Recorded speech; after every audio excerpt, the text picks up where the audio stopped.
দেখলাম না। আরে দেখাবেন কেমন? কালকে জোর করে আমি বললাম যে এতগুলা ছবি তুললা, একটা তো দেখাইলা না। পরে ৭১ শুরু করছে আর ২৪ চ্যানেল 24 দেখাইলো। আজকে আমি সাথে নিয়ে করছি। সাথে দাঁড়াও, কথা কো না, আমি যা বলি শোনো। বলেন।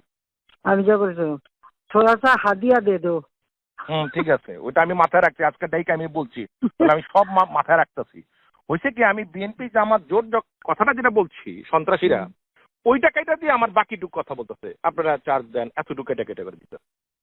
আজকে ওটা কাটলে একবার তোদের ইয়ে বন্ধ করে দেবো, বিদ্যুৎ বন্ধ করে দেবো। ওটা নিয়ে চিন্তা করতে হবে না আপা, মোটামুটি না, ওদের বলছে যে তোদের বিদ্যুৎ বন্ধ করে দেবো। হ্যাঁ, আবার বলবা। ওইটা আজকে সকালে কথা হয়েছে আমার, এগুলি সব ডাকছিলাম আমার। আমি তো বিদ্যুৎ ভবনের খোলা রাখছি, আমি সকালে গিয়ে ওখানে তো সব লোকদের ডাকছিলাম। না, এরা এখনো থামবে না। হ্যাঁ, থামবে না। 2 মাসের মাথায় আমি জানি। জি, আমি তো বহু আগে বলছি, আমি যখন বলছি এরকম আমাদের তোমরা 1000 ওরা মানবে না, কিছুই মানবে না। আর আমাদের মহিলা যে কটা মানবে, বাকিরা মানবে না। ওপেন করে বসতে গেলে আরো লজ্জিত হবো যে আমাদের কথা রাখলো না, ওরা আরো বেশি তাল হবে। কারণ মানুষ সবসময় হলো সরকারের বিরুদ্ধেই থাকে, এটা হলো মানুষের নেচার। তারপরে আমি ওই করে এমনি তো আলাদাভাবে বসে বসে যোগাযোগ করে করে কথা বলা হচ্ছিল।